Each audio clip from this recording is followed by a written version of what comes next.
अति शीघ्र ही टल जाएगी ये तकलीफें 2 दिन की, अति शीघ्र ही टल जाएगी ये तकलीफें 2 दिन की। न होंगे निराश हम, न होंगे निराश,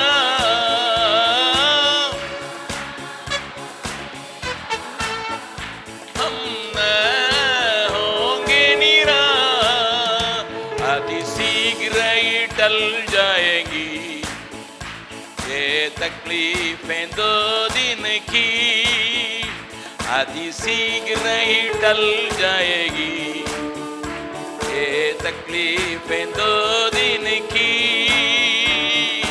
भीतर मनुष्य के दिन ब दिन नया बनने की रूत अभी, भीतर मनुष्य के दिन ब दिन नया बनने की रूत अभी। न होंगे निराश हम, न होंगे निराश, हम न होंगे निराश। अति शीघ्र ही टल जाएगी ये तकलीफें 2 दिन की, अति शीघ्र ही टल जाएगी ये तकलीफें 2 दिन की। अपरंपार महिमा इसी से हमको मिलेगी, अपरंपार इसी से हमको। न होंगे निराश हम, न होंगे निराश,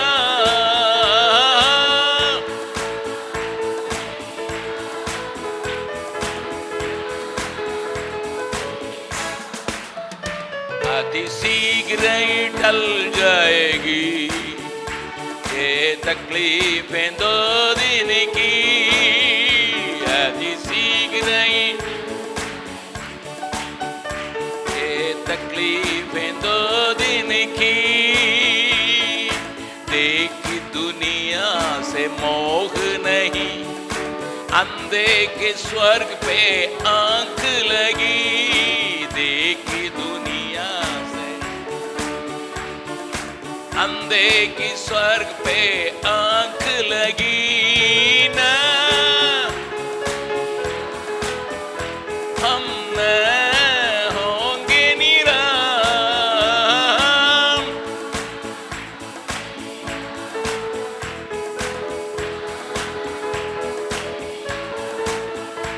अति शीघ्र ही टल जाएगी ये तकलीफें 2 दिन की, अति शीघ्र ही टल जाएगी ये तकलीफें 2 दिन की। यीशु के खातिर मरना पड़े तो ये हमारा सौभाग्य है, यीशु के खातिर तो ये हमारे सौभाग्य है। हम न होंगे निराश,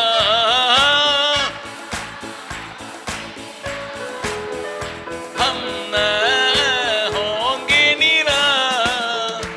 अति शीघ्र ही टल जाएगी ये तकलीफें 2 दिन की, अति शीघ्र ही टल जाएगी ये तकलीफें 2 दिन की।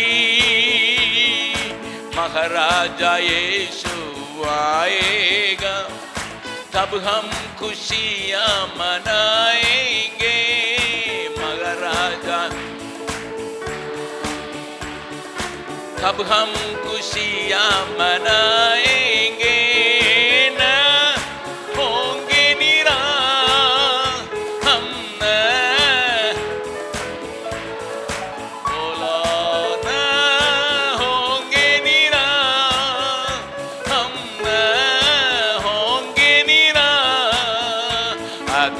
शीघ्र ही टल जाएगी।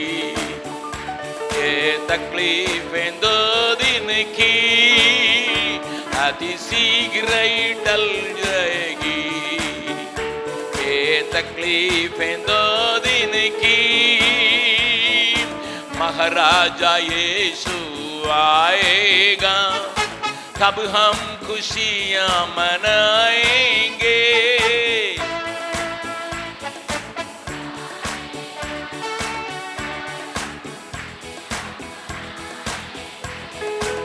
ना होंगे निराश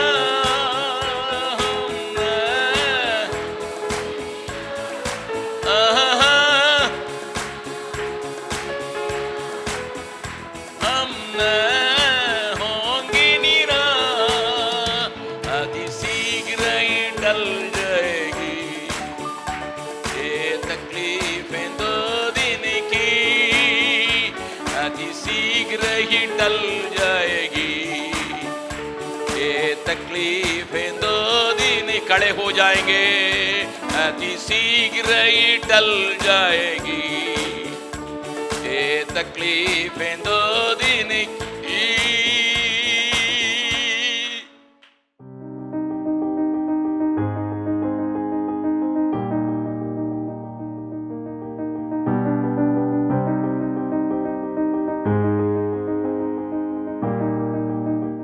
यीशु मसीह के महान नाम से सबों का मैं स्वागत करता हूं இயேசு கிறிஸ்துவின் நாமத்தினாலே அனைவரையும் வாழ்த்துகிறேன். और परमेश्वर को धन्यवाद देता हूं कि हम लगातार परमेश्वर के वचन को अध्ययन कर सके। தேவனுக்கு நன்றி. தொடர்ந்து தேவ வசனத்தை நாம் தியானித்து வருகிறோம். और आज हम अय्यूब के 33वां अध्याय को अध्ययन करेंगे இன்றைக்கு யோபுவினுடைய 33ஆம் அதிகாரத்தை தியானிக்கலாம். और इसे हम इस शीर्षक के तले हम अध्ययन करने जा रहे हैं। இதை இந்த தலைப்பின் கீழ் தியானிக்க போகிறோம். How to and how not to speak, कैसे बोले और कैसे न बोले। எப்படி பேச வேண்டும், எப்படி பேசக்கூடாது.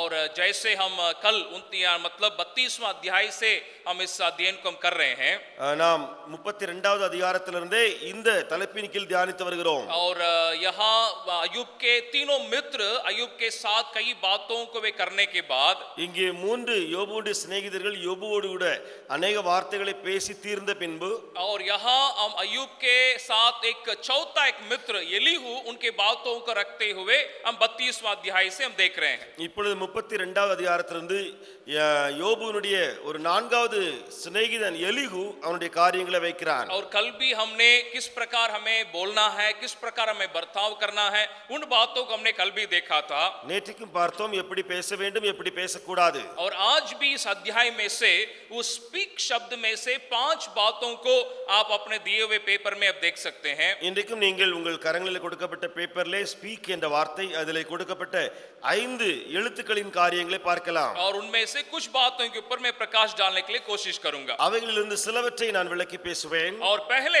विषय के लिए मैं उसका तीसरा पद को मैं पढ़ने के लिए चाहूंगा। நான் முதலாவது குறிப்பிற்காக 2ஆம் 3ஆம் வசனத்தை வாசிப்பேன். 33वां अध्याय का मैं तीसरे वचन को मैं पढ़ रहा हूं। 33ஆம் அதிகாரம் 3வது வசனம். यहाँ एलीहू इस प्रकार वो कहता है, எலிகு இப்படி சொல்கிறான், मेरी बातों मेरे मन की सीधाई प्रकट करेंगी, जो ज्ञान में रखता हूं उसे कराई के साथ कहूंगा।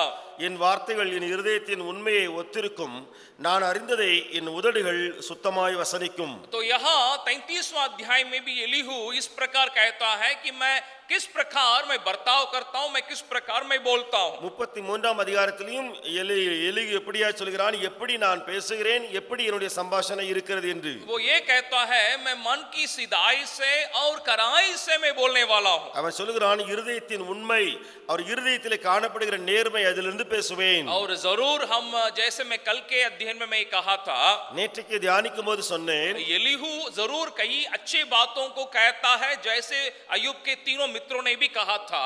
இந்த எலிகு என்பவன் अनेक நல்ல காரியங்களையும் சொல்கிறான், எப்படி அந்த யோபுவினுடைய 3 சிநேகிதர்கள் சொன்னார்களோ அப்படியே. लेकिन अय्यूब के किताब में एक समस्या यह है, ஆனால் யோபுவின் புத்தகத்தில் இருக்கிற ஒரு பிரச்சனை என்ன, जरूर वे उनके पास अच्छी जानकारी है அவர்களிடத்திலே நல்ல ஒரு அறிவு இருந்தது. और वे दावा करते हैं कि हम सही समझ के साथ हम बर्ताव करने वाले हैं। அவர்கள் சொல்லுகிறார்கள், நாங்கள் சரியான புரிந்து கொள்ளுதலோடு கூட பேசுகிறோம். लेकिन समस्या ये है कि अय्यूब के साथ उस प्रकार के बर्ताव वे नहीं कर रहे हैं। ஆனால் யோபுவோடு கூட அப்படி அவர்கள் அணுகுமுறை செய்யவில்லை. लेकिन उसके बावजूद हम उनमें से कुछ सच्चाइयों को हमारे जीवन के लिए हम जरूर उसको ले सकते हैं। அப்படி இருந்தும் அவைகளிலிருந்து சில உண்மைகளை நம்முடைய வாழ்விற்காக எடுத்துக்கொள்ளலாம். इसका मतलब मैं दूसरों के साथ मेरे बर्ताव, दूसरों के साथ जो बातों को बोलता हूं, उसमें हमें कराई के साथ मन की सीधाई से बोलने के लिए हमें अर्पण करना है। அதாவது பிறரோடு பேசும் பொழுது நாம் மனதின் இருதயத்தின் உண்மையோடு கூட பேச வேண்டும். और इसके बारे में हम लगातार अय्यूब की किताब में देख के आ रहे हैं। இதை குறித்து தொடர்ந்து யோபின் புத்தகத்திலே பார்த்து வருகிறோம். हम दूसरों के बर्ताव में हम सीधाई के साथ, हम कराई के साथ सही बातों को बोलने वाले हमें होना है। நாம் பிறரோடு பேசும்போது இருதயத்தின் உண்மையிலிருந்து சரியான வார்த்தைகளை பேச வேண்டும். उसी को आपको दिए हुए पेपर में पहले विषय में आप उसको देख सकते हैं। அதை உங்கள் கரங்களிலே கொடுக்கப்பட்ட பேப்பர்லிருந்து முதல் குறிப்பிலே பார்க்கலாம். झूठ नहीं बोले बल्कि मन की सीधाई से और कराई के साथ बोले। பொய் பேசாமல் நேர்மையாகவும் உத்தமமான இருதயத்தோடும் பேசுங்கள். और दूसरे विषय में आगे मैं बढ़ने के लिए चाहूंगा। இரண்டாவது குறிப்பிலே நான் போகிறேன். और उसी अध्याय में 7वां वचन में एलीहू दूसरे एक विषय को कहता है। அதே அதிகாரத்திலே 7வது வசனத்திலே எலிஹு இரண்டாவது காரியத்தை சொல்கிறார். वो कह रहा है, सुन, मेरे डर के मारे तुझे घबराने की आवश्यकता नहीं है और न तू मेरे बोझ से दबेगा। இதோ நீர் எனக்கு பயப்பட்டு கலங்க தேவையில்லை, என் கை உம்மேல் பாரமாய் இருக்க மாட்டாது. और इस प्रकार कहने के एक कारण को भी एलीहू कहता है। இதற்குரிய காரணத்தையும் எலிஹு சொல்கிறார். उसके पहले 6 वचन को अगर आप पढ़िएगा, அதற்கு முன்பு 6ஆம் வசனத்தை பாருங்கள். वो कहता है, देख मैं परमेश्वर के सन्मुख तेरे तुल्य हूं, मैं भी मिट्टी का बना हुआ हूं। இதோ உம்மை போல நானும் தேவனால் உண்டானவன், நானும் மண்ணினால் உருவாக்கப்பட்டவன். अभी दूसरा, मैं किस प्रकार अय्यूब तेरे साथ में बर्ताव करना चाहता हूं, उस बात को एलीहू कह रहा है। இங்கே இரண்டாவது எலிஹு எப்படி யோபுவோடு கூட பேச விரும்புகிறான் வருகிறான் என்பதை சொல்கிறான். वो ये कहता है, मैं मेरा बर्ताव के कारण मैं तुम्हें डराना नहीं चाहता। அவன் சொல்கிறான், நான் பேசுவதினாலே நான் உம்மை பயமுறுத்த வரவில்லை. और वो ये कहता है, इसका कारण ये है कि मैं ये समझता हूं कि हम दोनों परमेश्वर के सम्मुख में हम एक तुल्य हैं, एक समान है। அவன் சொல்ல வருகிறான், என்ன காரணத்தினாலே நானும் நீரும் தேவனுடைய பார்வையிலே சமமாயிருக்கிறோம். और मैं भी तेरे समान एक मिट्टी का बनाया हुआ मनुष्य हूं। நானும் உம்மை போல மண்ணினாலே உருவாக்கப்பட்டவன். ये समझ मेरे अंदर होने के कारण मैं तुम्हें डराना नहीं चाहता, मेरे बर्ताव के कारण। இதை நான் அறிந்திருப்பதினாலே நான் பேச வருவதினாலே உம்மை பயமுறுத்த வரவில்லை. और इसमें अंग्रेजी वर्षन में एक शब्द इस्तेमाल किया गया है। ஆங்கில வேதாகமத்தில் இப்படி இருக்கிறது. हिंदी में डराना करके वहां शब्द लिखा गया है। இந்தியிலே பயமுறுத்துதல் அல்லது பயப்படுத்துதல் என்று இருந்தாலும் इंग्लिश में लिखा है इंटिमिडेशन, यानी वो डराने से भी थोड़ा भयंकर है। இங்கிலீஷ்ல இன்டிமிடேஷன் என்று போடப்பட்டிருக்கிறது. பயமுறுத்துகிற அந்த வார்த்தை காட்டிலும் இன்னும் மேலான வார்த்தை. इसलिए हिंदी में वो दोनों उस 7वां वचन में 2 बातें लिखी हैं कि मैं तुम्हें डराना नहीं चाहता और मेरे बोझ से तुम्हें नहीं दबाऊंगा। ஆகையினால 7வது வசனத்துல 2 காரியம் போடப்பட்டிருக்கிறது. உம்மை நான் பயப்பட வைக்க மாட்டேன், நான் பாரமாவும் என் கை இருக்காது. इसका मतलब मैं जब दूसरों से बोलता हूं या दूसरों जब हम बर्ताव करते हैं, பிறரோடு நாம் பேசும்போது और ये उनके अंदर किस प्रकार के बात को उनके अंदर अनुभव करने देता है, எப்படிப்பட்ட காரியத்தை அவர்கள் அனுபவிக்கும்படி அது செய்கிறது. क्या वे हमारे बोली के कारण वे उनके अंदर एक शांति को अनुभव करते हैं, एक अनुग्रह को अनुभव करते हैं, या वे डर जाते हैं? நம்முடைய வார்த்தை நிமித்தம் அவர்கள் கிருபையையும் சமாதானத்தையும் பெறுகிறார்களா அல்லது பயந்து போகிறார்களா? इसका मतलब एलीहू कह रहा है, मेरा बर्ताव का ये कारण नहीं कि तुम्हें डराना, எலிகு சொல்கிறான், நான் பேச வருவது உம்மை பயமுறுத்த அல்ல, लेकिन मैं उस प्रकार के बर्ताव नहीं, मैं सीधाई से मैं बर्ताव करने के लिए चाहता हूं। அப்படி அல்ல, நேராய் அல்லது உண்மையாய் பேச விரும்புகிறேன். उसी को दूसरे विषय में आप देख सकते हैं। அதைத்தான் 2வது குறிப்பிலே பார்க்க முடியும். Present not yourself in an intimidating way but with empathy, खुद को डराने वाले तरीका से नहीं बल्कि सहानुभूति के साथ पेश करें। அச்சுறுத்தும் விதத்தில் உங்களை முன்வைக்காமல் பச்சாதாபத்துடன் பேசுங்கள். और इसके यानी इस इंटिमिडेशन को समझने के लिए ये घटनाओं को मैं आपको दिखाने के लिए चाहूंगा। இந்த இன்டிமிடேஷன் இருக்கிறதே, அதை புரிய வைக்க ஒரு சம்பவத்தை சொல்ல விரும்புகிறேன். और इसमें 2 बातों को आपके बीच में मैं रखने के लिए चाहूंगा। 2 காரியங்களை உங்கள் மத்தியிலே இதிலிருந்து பேசுவேன். एक, हमारे बर्ताव में हम दूसरों दूसरों को डराने के उस प्रकार हम बर्ताव ना करें, उस प्रकार हम ना बोलें। ஒன்று பிறரை பயமுறுத்தும் அல்லது பயத்தை உண்டு பண்ணக்கூடிய பேச்சு நாம் பேசக்கூடாது. और दूसरा, उस प्रकार के बर्ताव जब हमारे साथ किया जाता है तब हम किस प्रकार हम प्रतिक्रिया करें। இரண்டாவது, அப்படிப்பட்ட காரியம் நம்மோடு செய்யப்படும் பொழுது நம்முடைய பிரதிக்கிரியை எப்படி இருக்கும்? उसको आप नेहेमिया की किताब में ये घटना को आप देख सकते हैं। அதை நீங்கள் நெகேமியாவின் புத்தகத்தில் ஒரு சம்பவத்தை பார்க்க முடியும். नेहेमिया उसका 6 अध्याय को अगर आप खोलिएगा, நெகேமியா 6வது அதிகாரத்தை திறந்தால் हम जैसे हम जानते हैं परमेश्वर के द्वारा नेहेमिया के अगुवाई में, नेतृत्व में उस शहर पना को बनाने के लिए परमेश्वर कार्य कर रहा है। நாம் அறிந்திருக்கிறோம், தேவனுடைய வழிநடத்துதலின்படி அந்த இடிந்து கிடக்கிற அலங்கத்தை கட்டும்படி நெகேமியாவை தேவன் ஏவி விடுகிறார். और नेहेमिया जब उस कार्यों को करने के लिए लोगों के साथ मिलकर कार्य करता है, நெகேமியா அதை செய்ய ஜனங்களோடு இணைந்து வேலை செய்கிறார். अभी सनबला, तोबिया और कई लोग षड्यंत्र रचाते हैं उनके काम को रोकने के लिए। இப்பொழுது சன்பல்லா, தொபியா என்ற எதிரிகள் தந்திர ஆலோசனை பண்ணி அவனுடைய வேலையை தடுக்க முயற்சி எடுக்கிறார்கள். और उनका एक षड्यंत्र को इस 6वां अध्याय में आप देख सकते हैं। அவர்களுடைய ஒரு தந்திர ஆலோசனையை இந்த 6ஆம் அதிகாரத்தில் பார்க்க उस முடியும்.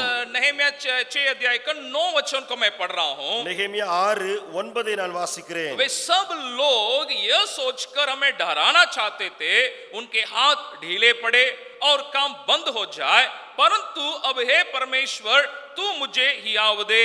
அந்த வேலை நடந்தேறாதபடிக்கு எங்கள் கை சலித்து போம் என்று சொல்லி அவர்கள் எல்லாரும் எங்களை பயமுறுத்த பார்த்தார்கள். ஆதலால் தேவனே, நீர் என் கைகளை திடப்படுத்தியருளும். अभी जो लोग उनके काम को बंद कराने के लिए सोच रहे थे, இப்பொழுது எவர்கள் அவனுடைய வேலையை தடுக்க முயற்சி எடுத்தார்களோ, उनका बर्ताव किस प्रकार है नेहेमिया के साथ और उनके साथ संगी लोगों के साथ, அவருடைய அணுகுமுறை அல்லது அவர் வருகிற பேச்சுவார்த்தை நெகேமியாவோடு கூட, நெகேமியாவின் கூட்டத்தாரோடு கூட எப்படி இருக்கிறது? वे उनको डराना चाहते हैं। यहाँ भी इंग्लिश बाइबल में यही शब्द आया है, वे उनको इंटिमिडेट कर रहे थे।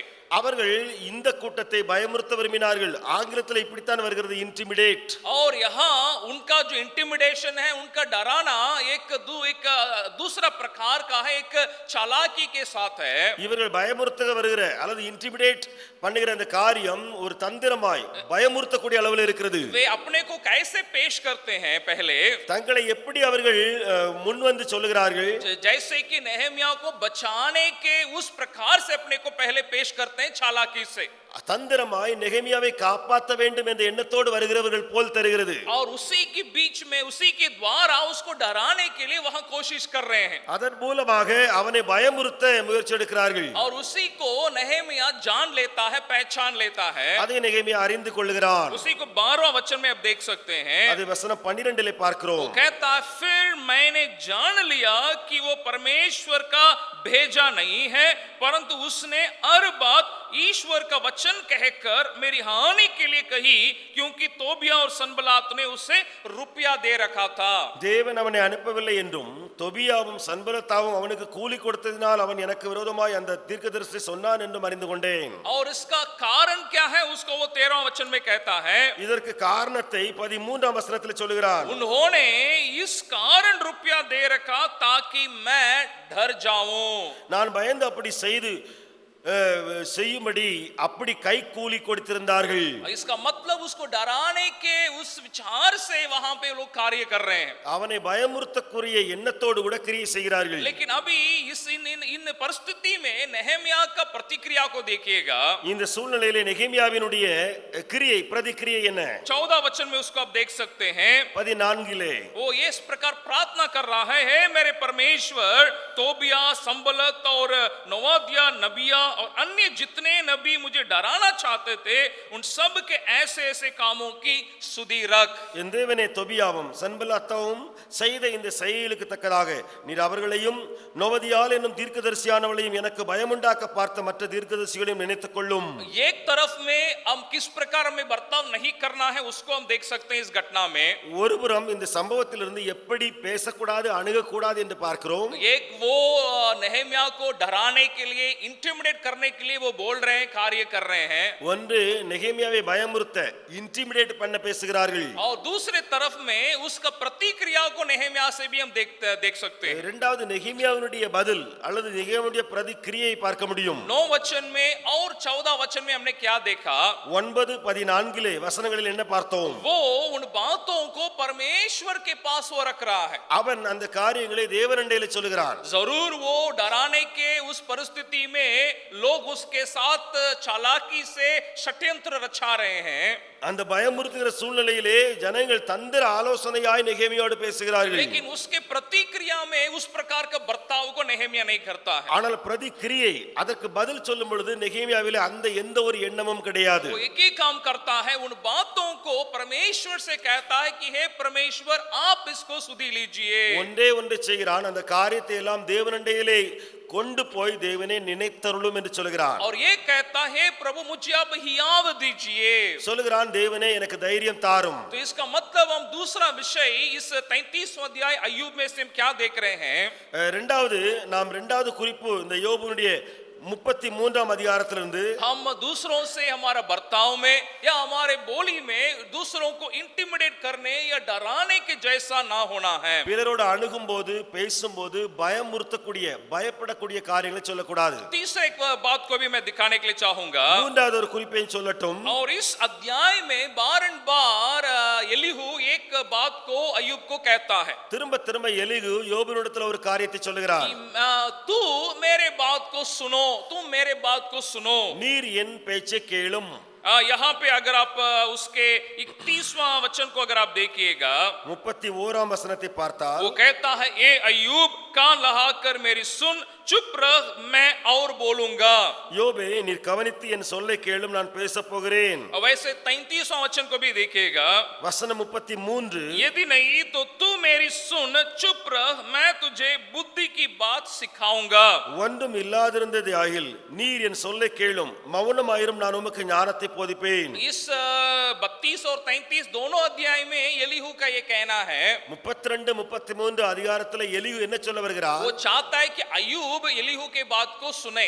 அவன் விரும்புகிறான் யோபு என்னுடைய அதாவது எலிகுனுடைய பேச்சை கேட்க வேண்டும். जैसे हमने कल के अध्ययन में हमने देखा था, நேற்றைய தியானத்திலே பார்த்தது போல एलीहू शुरुआत में ही वो एकदम क्रोध से भटका हुआ, उस गुस्सा से प्रेरित होके बोल रहा है। எலிகு ஆரம்பத்திலேயே கோபம் கொண்டவனாகி அல்லது சீறுகிறவனாய் பேசுகிறான். और उसका गुस्सा का एक कारण ये है, கோபப்படுவதனுடைய காரணம் என்ன? उसका ये कारण है कि वो ये सोचता है कि अय्यूब उनके मित्रों के बातों को नहीं सुन रहा है। ஒன்று யோபு என்பவன் சிநேகிதருடைய பேச்சை கேட்கவில்லை. इस प्रकार एलीहू सोचने के कारण वो ये कहता है अय्यूब से, अय्यूब तुम मेरे बातों को सुनो। இப்படி எலிகு யோசித்ததினாலே சொல்லுகிறான் என் பேச்சை நீர் கேளும். लेकिन क्या एलीहू ने अय्यूब की बात को ध्यान से सुना पहले? இது என்ன எலிகு யோபுனுடைய காரியத்தை முதலாவது கவனத்தோடு கேட்டிருந்தானா? वो इस प्रकार कहता है, अगर आप 8वां और 9वां वचन को पढ़िएगा, அவன் சொல்லுகிறான் 8 9 வசனங்களை பாருங்கள். ये कहता है निस्संदेह तेरी ऐसी बात मेरे कानों में पड़ी है और मैंने तेरे वचन सुने हैं। நான் காதார கேட்க நீர் சொன்னதும் எனக்கு கேள்வியான உம்முடைய வார்த்தைகளின் சத்தமும் என்னவென்றால், एलीहू जरूर कहता है कि मेरे कान में मेरे आत्मा आपकी बात पड़ी है, आपकी बातों को मैंने सुना है। எலிகு சொல்லுகிறான் உம்முடைய வார்த்தைகள் என்னுடைய செவிகளுக்கு வந்தது, நான் கேட்டேன். लेकिन आगे अय्यूब के बारे में जो बातों को वो कहता है, ஆனால் யோபுவை குறித்து எலிகு பின்னால பேசும்போது उसमें आधा सच्चाई है आधा झूठ है। பாதி உண்மை பாதி பொய் உண்டு. इसका मतलब आधा उसके अय्यूब के बातों को ले लेता है, பாதி யோபுவினுடைய பேச்சை எடுத்துக்கொள்கிறார், लेकिन बाकी आगे की बातों में अपने अनुमान लगा लेता है। மீதமுள்ள பேச்சு தன்னுடைய சொந்த பேச்சை பேசுகிறார். अय्यूब के मित्रों के संग भी यही समस्या है। யோபுவின் மற்ற சிநேகிதரும் இப்படியே இருந்தார்கள். उनका समस्या भी क्या है, वे अय्यूब की बात को पूरी तौर से सुनने के लिए वे तैयार नहीं। அவர்களுடைய காரியம் என்ன? யோபுவினுடைய முழு பேச்சையும் அவர்கள் கேட்க ஆயத்தமாயில்லை. इसका मतलब मैं दूसरों के साथ मेरे बर्ताव में मेरे बातों को रखने के पहले उनकी बातों को सुनने के लिए मुझे अर्पण करना है। அர்த்தம் என்ன?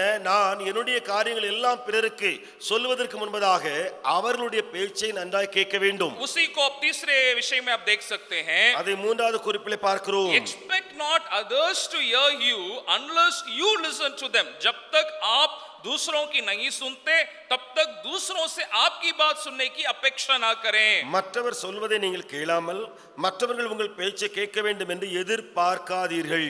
जरूर यहाँ हम लगातार और कई एक बातों को हम यहाँ सीख सकते हैं இங்கே இன்னும் தொடர்ந்து अनेक காரியங்களை நாம் கற்றுக்கொள்கிறோம். कि हम कैसे बर्ताव करें, हम कैसे बोलें और ना बोलें। எப்படி பேசக்கூடாது, எப்படி பேச வேண்டும். लेकिन इस अध्याय में एक और महत्वपूर्ण सच्चाई को आप यहाँ पहचान सकते हैं ஆனால் இந்த அதிகாரத்துல இன்னும் ஒரு மிக முக்கிய சத்தியத்தை பார்க்க முடியும். कि परमेश्वर कैसा बोलता है, परमेश्वर के बर्ताव का परिणाम मनुष्य के जीवन में क्या होता है। தேவன் எப்படி பேசுகிறார், அவருடைய பேச்சின் விளைவு மனிதனுடைய வாழ்க்கையில எப்படி இருக்கிறது. इससे हम ये सीख सकते हैं कि हमें दूसरों के साथ हमारा बर्ताव में दूसरों के जीवन में किस प्रकार का परिणाम होना चाहिए। இப்படி நாம் கற்றுக்கொள்ளலாம். இதிலிருந்து நம்முடைய பேச்சு பிறரோடு பேசுகிறோமோ அப்பொழுது அவருடைய விளைவு எப்படி இருக்க வேண்டும். आप इस अध्याय के 14 वचन से लेकर आप 23 वचन तक जब पढ़ेंगे 14 23 வரை வாசித்தால் यहाँ एलीहू एक सुंदर बात को यहाँ पेश करता है। எலிஹு மிக முக்கியமான காரியத்தை சொல்கிறார். परमेश्वर कैसे बोलता है, लोगों के साथ परमेश्वर कैसे बर्ताव करता है। தேவன் எப்படி பேசுகிறார், ஜனங்களோடு எப்படி அணுகு வைக்கிறார். वो परमेश्वर के बोली या परमेश्वर के बर्ताव को 5 बातों में वो कहता है। தேவனுடைய அணுகுமுறையை 5 முறையில் அவன் பிரிக்கிறான். 15 वचन में आप देख सकते हैं स्वप्न में वो बातें करता है। 15 அவன் சொல்கிறான் சொப்பனத்தின் மூலமாய். दूसरा वो कहता है दर्शन में वो बातें करता है। இரண்டாவது பார்க்கிறோம் தரிசனத்திலே. और 16 वचन में शिक्षा यानी चितौनी वार्निंग दे के परमेश्वर बात करता है। 16 வசனத்திலே எச்சரித்து பேசுகிறார். और 19 वचन में थाड़ना यानी चेजनिंग या डिसिप्लिन करके वो बातें करता है। 19 वचनத்திலே அவர் சிட்சிக்கிறார். और 23 वचन में बिचवई के रूप में या एक मध्यस्थ, एक मीडिएटर के रूप में हमसे बातें करता है। 23 वचनத்திலே மத்தியஸ்தராக பேசுகிறார். इसका मतलब परमेश्वर इन तरीकाओं से मनुष्य के साथ बर्ताव करने वाला है। தேவன் இந்த விதங்களிலே மனிதனோடு கூட பேசுகிறார். अभी इस बर्ताव के कारण मनुष्य के अंदर क्या हो रहा है उस परिणाम को मैं दिखाने के लिए चाहूंगा। இப்பொழுது இப்படி பேசுவதினாலே மனிதனுக்குள்ளே வருகிற காரியங்களை நான் பேச விரும்புகிறேன். उस 24वां वचन को देखिएगा 24 वचனத்தை பாருங்கள். तो वह उस पर अनुग्रह करके कहता है करके शुरू होता है। அப்படி ஆரம்பிக்கிறது அவர் அவனுக்கு இறங்கி.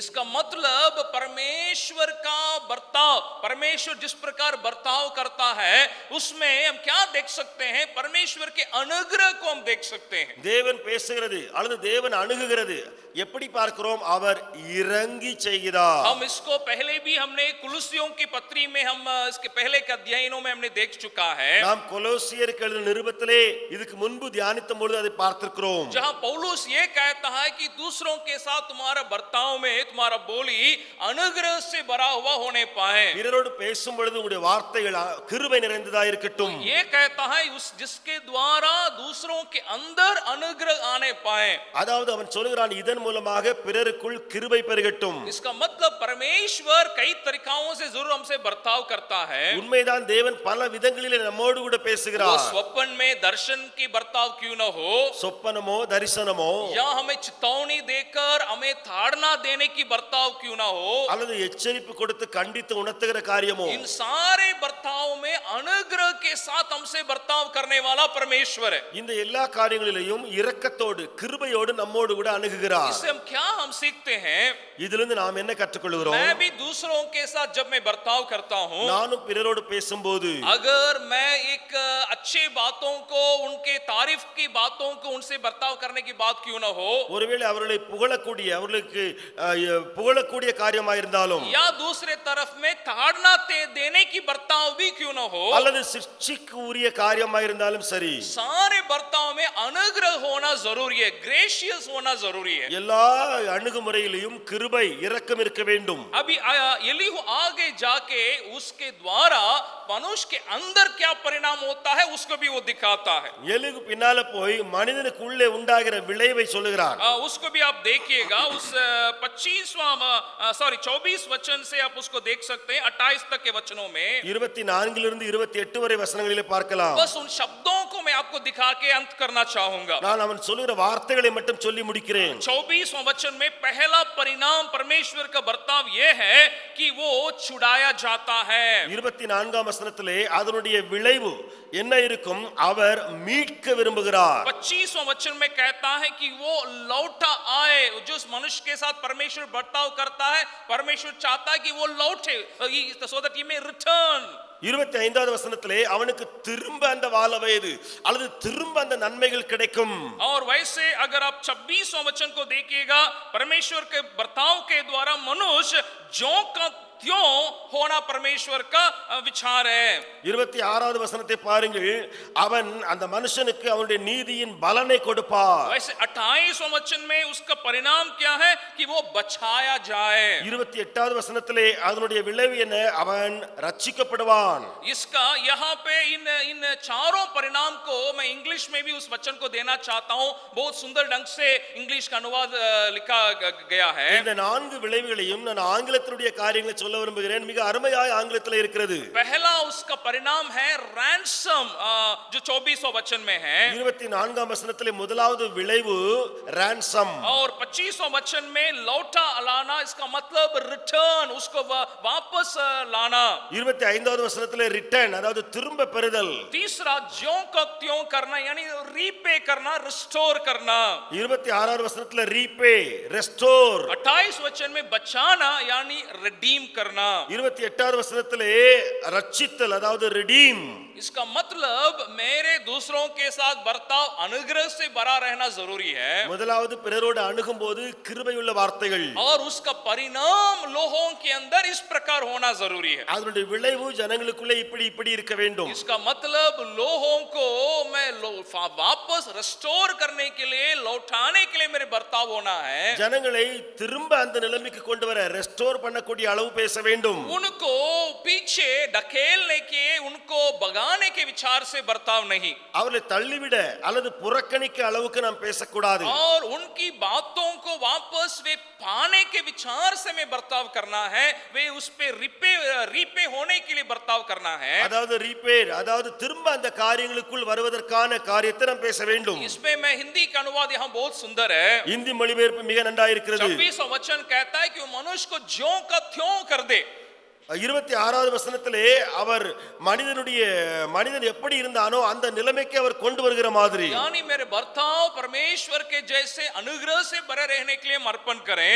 நம்முடைய வார்த்தைகள் கிருபையுள்ள வார்த்தைகளாய் இருக்க, और वैसे ही हमारे बर्ताव के द्वारा भले बातें लोगों के जीवन में वो परिणाम के रूप में होने के लिए हम अपने को अर्पण करें. இரண்டாவது நம்முடைய அணுகுமுறை மூலமாக நன்மையான வார்த்தைகள் பிறருக்கு கிடைக்க வேண்டும். और इस 32 और 33 अध्याय में एक और बात को मैं दिखाने के लिए चाहूंगा. 32 33 இன்னொரு காரியத்தை சொல்லுவேன். अगर आप 32 अध्याय के 18 वचन को अगर आप पढ़िएगा, 32 18 वासिத்தால் यहाँ एलीहू कहता है कि मैं क्यों मैं बोलता हूँ. எலிகு சொல்கிறான், ஏன் நான் பேசுகிறேன்? कह रहा है क्योंकि मेरे मन में बातें भरी हैं और मेरी आत्मा मुझे उबार रही है. வார்த்தைகள் எனக்குள் நிறைந்திருக்கிறது, என் உள்ளத்தில் உள்ள ஆவி என்னை ஏவுகிறது. और 33वां अध्याय में कहता है मैं क्यों बोलता हूँ.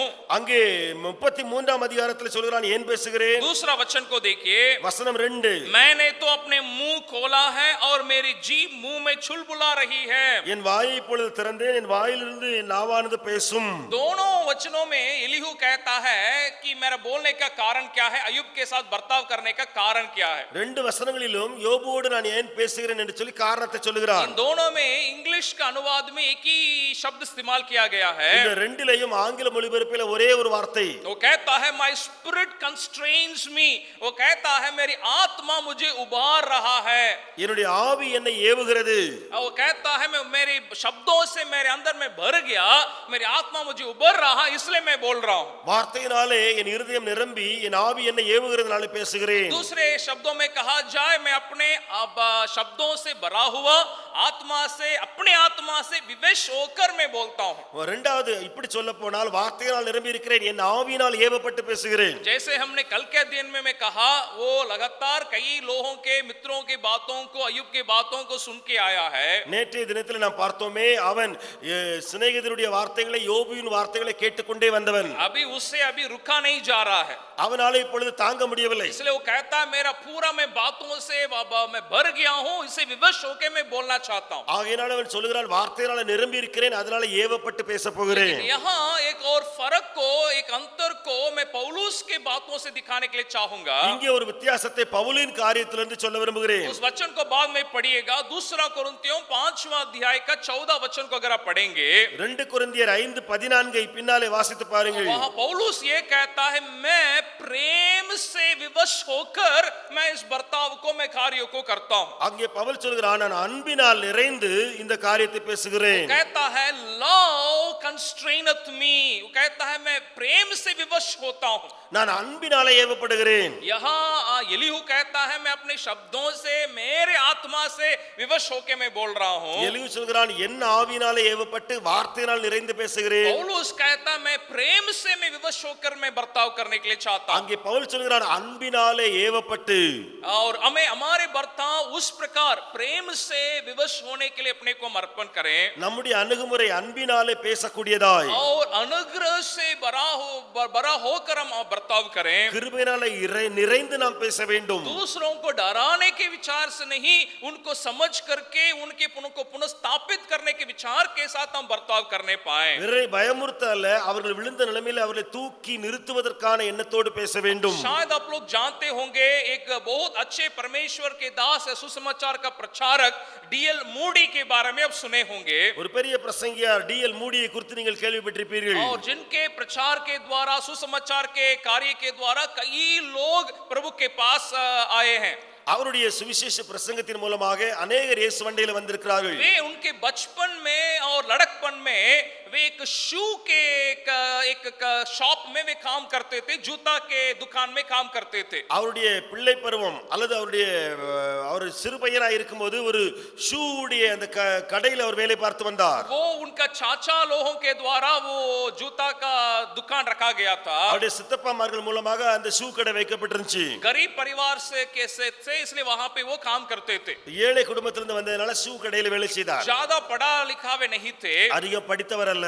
लेकिन उनका एक वो चाचा लोगों ने कहा तुमको संडे को, रविवार को चर्च जाना जरूरी है। ஆனால் அவருடைய சித்தப்பா சொல்லுவாங்க, உனக்கு ஞாயிற்றுக்கிழமை சர்ச்சுக்கு போக வேண்டும். वैसे संडे स्कूल में जाना अनिवार्य है। சண்டே ஸ்கூலுக்கும் நீ போக வேண்டும். इसलिए एक बार संडे स्कूल में डीएल मूडी बैठे हुए थे। ஒரு முறை சண்டே ஸ்கூல்ல டிஎல் மூடி இருந்தார். और संडे स्कूल का टीचर उनका एक थे, उनका नाम एडवर्ड किम्बल है। எட்வர்ட் கிம்பல் என்று சொல்லி சண்டே ஸ்கூல் டீச்சர் இருந்தார் ஒருவர். वही डीएल मूडी को कई साल संडे स्कूल चलाए थे। அவர்தான் டிஎல் மூடிக்கு अनेக நாட்கள், अनेக ஆண்டுகள் சண்டே ஸ்கூல் எடுத்தார். सारे बच्चों को कहा यूहन्ना का सुसमाचार को खोलो। எல்லா பிள்ளைகளையும் பார்த்து சொன்னார், யோவான் எழுதின சுவிசேஷத்தை திறவுங்கள். एक तो डीएल मूडी ज्यादा पढ़ा लिखा भी नहीं था, ஒன்று பார்த்தா டிஎல் மூடி அதிகம் படித்தவர் அல்ல. दूसरा इस प्रकार वचन का जानकारी भी ज्यादा नहीं था। இரண்டாவது அவருக்கு வசன அறிவு அதிகம் இல்லை. इसलिए बाइबल को देख करके पुराना नियम में वो ढूंढ रहे थे कि यूहन्ना कहां पर है। ஆகையால் அவர் பழைய ஏற்பாட்டில் யோவான் எங்கே இருக்கிறது என்று தேடிக்கொண்டிருந்தார். और इसको देख के चारों तरफ सारे बच्चे हंसने लगे। இதை பார்த்து 4 புறமும் பிள்ளைகள் சிரித்தார்கள். अरे इसको ये भी नहीं मालूम है कि यूहन्ना नया नियम में है, पुराना नियम में नहीं है। இவனுக்கு இது கூட தெரியாது, பழைய ஏற்பாட்டில் இருக்கா புதிய ஏற்பாட்டில் இருக்கா. अभी उनका संडे स्कूल टीचर भी वैसे ही उससे मूडी से अगर बर्ताव करते, இப்பொழுது சண்டே ஸ்கூல் டீச்சரும் மூடியோடு கூட அப்படியே பேசியிருந்தால், बस उसके आगे मूडी जरूर उस संडे स्कूल में नहीं आता। அந்த மூடி அவர்கள் சண்டே ஸ்கூலுக்கு வரதை நிறுத்தி இருப்பார். लेकिन वो किम्बल उस प्रकार बर्ताव नहीं किया था। ஆனால் அந்த கிம்பல் அவர்கள் இப்படியாக அவரிடத்தில் பேசவில்லை. बच्चों को समझाया डीएल मूडी का उनका भूमिका क्या है, किस प्रकार के हालत से वे आए हैं। அந்த பிள்ளைகளுக்கு புரிய வைத்தார் டிஎல் மூடியுடைய பின்னணி என்ன, எப்படி அவர் வந்திருக்கிறார். बहुत प्यार से उन्होंने मूडी के साथ बर्ताव किया था। அன்போடு கூட மூடியோடு பேசினார். इस कारण डीएल मूडी को लगातार वो संडे स्कूल जाने के लिए उनके अंदर एक रुचि आ गया। இது நிமித்தமாக அந்த மூடிக்கு சண்டே ஸ்கூல் தொடர்ந்து போவதற்கு ஒரு விருப்பம் உண்டாயிற்று. और एक दिन ये Edward Kimball Sunday school teacher उसके दुकान में भी आए थे जहां मूडी काम करता था। ஒரு முறை அந்த சண்டே ஸ்கூல் டீச்சர் மூடி வேலை செய்த அந்த கடைக்கு வந்தார். और वहां जाकर के उनसे बर्ताव करने लगा. அங்கே வந்து மூடியோடு பேசினார். उसी बर्ताव में ये कई महीनों के बाद ये बर्ताव हुआ. अनेक மாதங்களுக்கு பின்பு இந்த பேச்சு. उस बर्ताव में डीएल मूडी ने पूरी तौर से अपने जीवन को प्रभु यीशु मसीह के लिए अर्पण कर दिया था. அந்த உறவாடலிலே இயேசு கிறிஸ்துவுக்காக மூடி தன்னைத்தானே முழுவதும் அர்ப்பணித்தார். वहीं से मूडी परमेश्वर को इस्तेमाल करने के जगह में आ गया. विश्व भर में लाखों लोगों को सुसमाचार सुनाने के एक सेवक के रूप में वो तैयार हो गया. அங்கே இருந்து உலகம் முழுவதும் அவர் சுவிசேஷத்தை கொண்டு செல்லக்கூடிய ஒரு ஊழியனாக ஆயத்தப்பட்டார். इसका मतलब हम सीख रहे हैं, என்ன நாம் கற்றுக்கொள்கிறோம்? हम दूसरों के साथ हमारा बर्ताव एक व्यक्ति को बना सकता है या ये व्यक्ति को तोड़ सकता है. பிறரோடு நாம் பேசுகிற காரியங்கள் இருக்கிறதே, ஒருவனை உடைக்க முடியும், ஒருவனை உருவாக்க முடியும். एक व्यक्ति को परमेश्वर के लिए इस्तेमाल योग्य बना सकता है या नहीं तो किसी को परमेश्वर से दूर हटा सकता है. ஒரு மனிதனிடத்துல பேசும்பொழுது தேவனுக்காக அவன் அதிக காரியங்களை செய்ய தூண்ட முடியும் அல்லது தேவனை விட்டு அதிகமாய் பிரிக்க முடியும். आइए हम अपने को अर्पण इस प्रकार हम करने पाए நாம் நம்மை இப்படி அர்ப்பணிப்போமாக, ताकि हम अनुग्रह से भरे हुए प्रेम से विवश होकर हम बर्ताव करने पाए. நம்ம அன்பினால நிறைந்து அன்பினால ஏவப்பட்டு கிருபையினால நிறைந்து பேசுவோமாக. जैसे परमेश्वर का बर्ताव के द्वारा हमारे जीवन में ना केवल अनुग्रह, हमारे जीवन में एक रिस्टोरेशन की बातें होती हैं. பிறரோடு பேசும்பொழுது அந்த எப்படி நம்முடைய வாழ்க்கையில ஒரு ரெஸ்டோரேஷன் அல்லது அந்த கிருபைகள் பெருகுகிறதோ, वैसे ही हम दूसरों के साथ हम बर्ताव करने के लिए अर्पण करें. அப்படியே பிறரோடு நாம் பேசுவதற்கு அர்ப்பணிப்போம். दूसरों को डराने के विचार से नहीं, उनको पुनर्स्थापित करने के लिए, उन्हें उत्साहित करने के विचार से बर्ताव करने पाए. பிறரை பயமுறுத்த அல்ல, ஆனா அவர்களை திரும்ப தூக்கிவிடக்கூடிய எண்ணத்திலே நாம் அணுகுவோம். आइए हम प्रार्थना करें. நாம் ஜெபிக்கலாமா?